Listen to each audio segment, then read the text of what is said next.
నాగసాధువులు అనే వాళ్ళు ఎవరు అసలు, అఘోరాలు ఎవరు అసలు, సాధువులు ఎవరు అసలు, అంటే వ్యత్యాసం.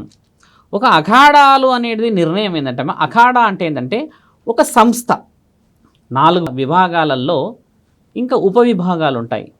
అంటే ఒక విభాగంలో ఒక పరిషత్తు, ఒక అఖాడా ఉందనుకో తల్లి. ఇప్పుడు జోనా అఖాడా ఉంది, అగ్ని అఖాడా ఉంటుంది. ఇప్పుడు ఈ అఖాడాలో కొన్ని విద్యలు మాత్రమే నేర్చుకోవడానికి అర్హతలు.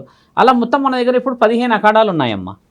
15 అఖాడాలలో మాత్రమే అఘోరాలు ఉండాలి, సమాజంలో ఉండకూడదు. ఒక విషయం, ఈ మధ్య 14 అయ్యాయి అవి. కిన్నర్ అఖాడా ఉంది. ఇప్పుడు కిన్నర్ అంటే అర్ధనారీశ్వరుల అఖాడా అనమాట అమ్మ, అందులో వాళ్ళు మాత్రమే ఉండాలి. అక్కడ స్త్రీ అఖాడా ఉంది, అంటే మహిళా అఖాడా, అందులో మహిళలు మాత్రమే ఉండాలి.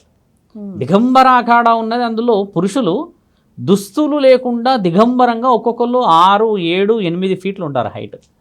దిగంబర అంటే ఏంటంటే ఆ రూపమే చూడడానికి శివుడి రూపంలో కనబడి భారెడు త్రిశూలాలు పట్టుకొని వాళ్ళ పూజ, వాళ్ళ నియమాలు, వాళ్ళ నిబంధనలే చాలా చాలా చాలా చాలా చూడడానికి ఎంతో ముచ్చట కనబడతాయి. కానీ వాళ్ళు ఎప్పుడు సమాజంలోకి రారు.